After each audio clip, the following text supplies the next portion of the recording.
En esta ocasión veremos el tema las 5 vías según Santo Tomás de Aquino, es decir, las 5 razones por las cuales podemos afirmar la existencia de Dios. Primera vía, la vía del movimiento, que en términos filosóficos sería la vía del cambio. El filósofo griego Parménides afirmaba: el ser no cambia. Lo que es en cuanto es no tiene grados. Todo cambio es pura apariencia, según este filósofo. En el extremo opuesto encontramos al filósofo Heráclito, con su famosa frase Panta rei, todo fluye. Nadie se puede bañar 2 veces en la misma agua de un río. Tratando de conciliar estas dos posturas, Aristóteles, tomando su famosa teoría de la potencia y del acto, sostenía que el cambio sí existe, pero no cualquier cambio, sino que el cambio o movimiento es el paso de la potencia al acto. El típico ejemplo, la semilla de naranja. El movimiento es paso de la potencia al acto. Esto es válido, pero no muy claro, porque el paso de la potencia al acto supone no simplemente un cambio, sino que supone la adquisición de una perfección. Nadie puede negar que es más perfecto tener un árbol de naranjas que una semilla de naranja. No se negará que es más perfecto tener al ser humano desarrollado que en un estado de embrión. Entonces, la teoría de la potencia y del acto tiene que ver no solamente con los cambios, sino que tiene que ver con cuáles cambios son posibles y tiene que ver con una dirección en el cambiar, una dirección que tiende a cierta perfección. En este contexto enunciamos la primera vía según Santo Tomás de Aquino. Dice el Aquinate: nosotros vemos que hay movimiento, cambio.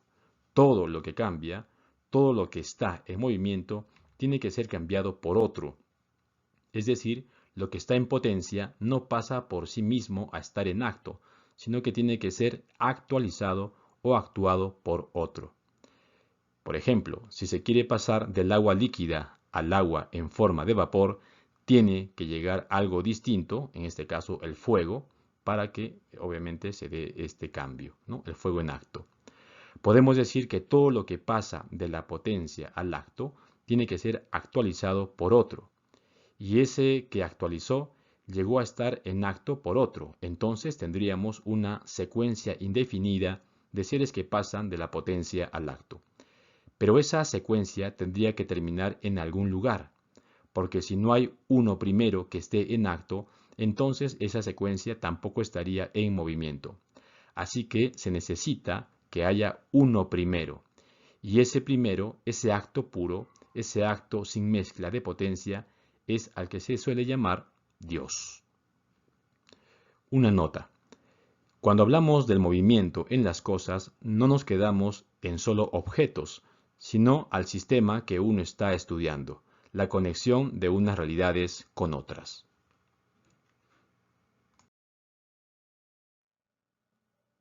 Segunda vía, la vía de la causa eficiente. Esta vía es parecida a la anterior. Es la serie de causas eficientes. El verbo hacer en español tiene un carácter bastante manual. Por ejemplo, hacer sillas, hacer mesas, hacer tortas. El verbo correspondiente a esta vía, que da origen a la palabra en latín efficiens effectus, indica el hacer, pero tiene un sentido técnico y se refiere a producir el ser. Cuando hablamos de eficiencia, en términos metafísicos o filosóficos, la eficiencia no es simplemente el resultado o el producto de algo. Cuando nosotros hablamos de eficiencia, nos referimos a cómo se hace pensable el ser. Y aquí solo hay dos posibilidades. Afirmar que las cosas son, porque ahí están, porque ahí permanecen, o tratamos de dar razón del ser de un objeto, lo cual nos remite a otros. Por ejemplo, una mesa o un ser vivo. Cada ser que yo examino me remite a otros seres. De modo que si quiero tener la inteligencia o comprensión de un ser, tengo que remitirme a muchos otros seres. Y aquí Santo Tomás pregunta: ¿hasta dónde puedo llevar esa secuencia? Entonces, es evidente que hay que llegar a una causa incausada. Es necesario una primera causa que sea la causa de todo lo que existe. En este sentido, hay que llegar a uno que es causa, pero que no ha sido causado. Y ese ser incausado es Dios.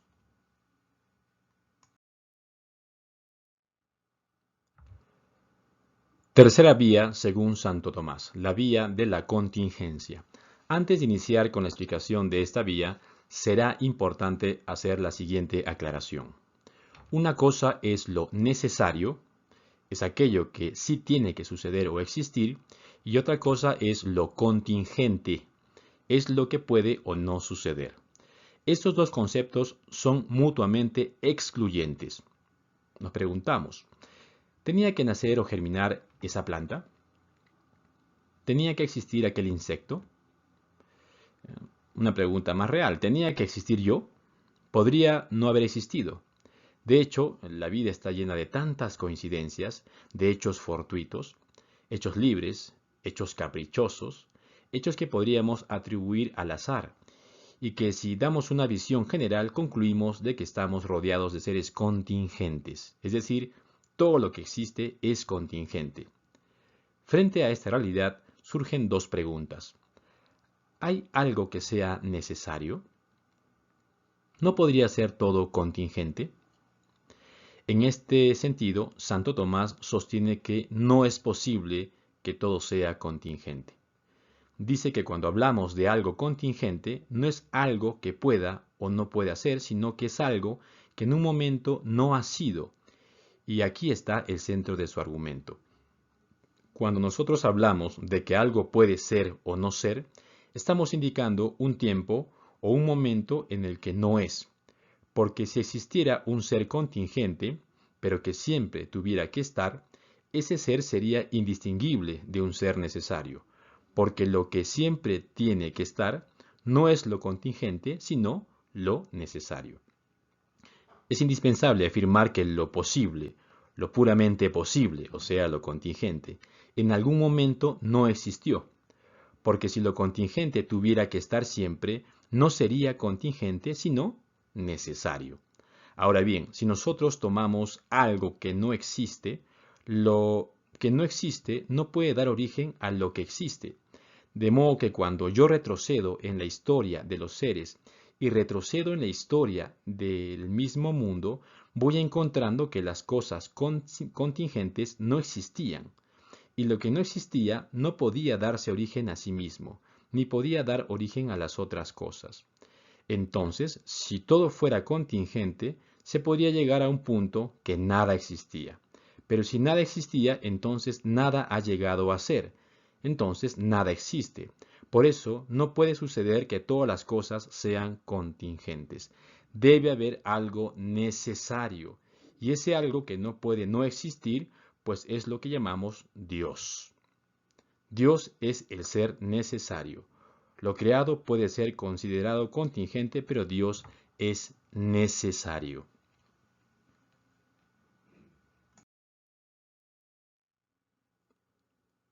Cuarta vía. La vía de los grados de perfección. Tomás usa un lenguaje de máximos, lo que es más y lo que es menos.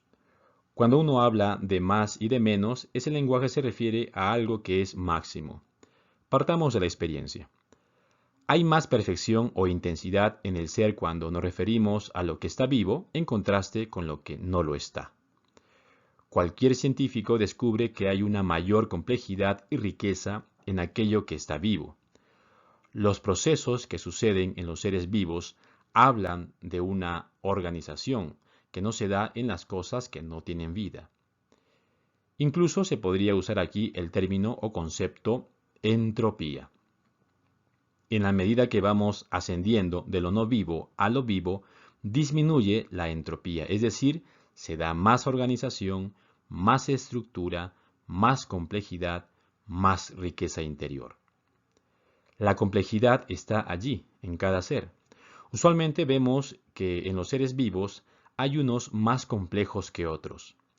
Se considera a los animales más complejos que las plantas, porque los problemas relativos a la locomoción y a la sofisticación en la percepción del entorno hacen que los animales sean más complejos que las plantas en general. Luego podemos hablar del fenómeno de la conciencia, podemos hablar de la inteligencia, podemos hablar de grados de la inteligencia y podemos ver que en esto hay como una escalera del ser en la medida que vamos ascendiendo. Vamos encontrando una mayor fuerza del ser, una mayor capacidad causal y es de esto de lo que habla Santo Tomás de Aquino. Hay cosas que son más que otras. Sin embargo, en la medida que vamos creciendo en el ser, vamos yendo de lo menos a lo más perfecto.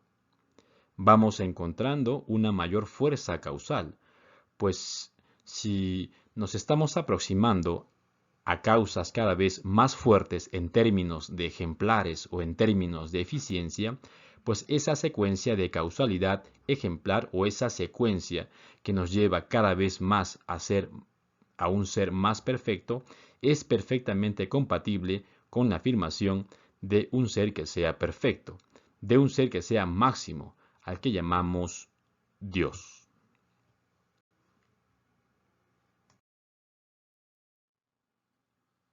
Quinta y última vía, la vía del orden del universo. En esta vía, Santo Tomás se refiere al ordenamiento de las cosas en el mundo. El nombre técnico que esto tiene es la teleología. No me refiero a la teología, sino a la teleología. Se refiere a la finalidad que tienen las cosas. Cuando miramos el cosmos, encontramos que hay como un ordenamiento de las causas hacia otras. El universo está ordenado. Esto entra en el ámbito de la causa final, del gran para qué. El tema es si las cosas y el mismo universo tienen un gran para qué, tienen un objetivo distinguible que podamos discutir o si no lo hay. Para Santo Tomás sí hay un gran para qué, porque si no lo hubiera, la vida sería una pasión inútil, un total absurdo. Si en el universo muchas cosas cumplen un objetivo, es necesario un ser que las haya ordenado. Y ese ser es Dios. Estas fueron las 5 vías según Santo Tomás de Aquino.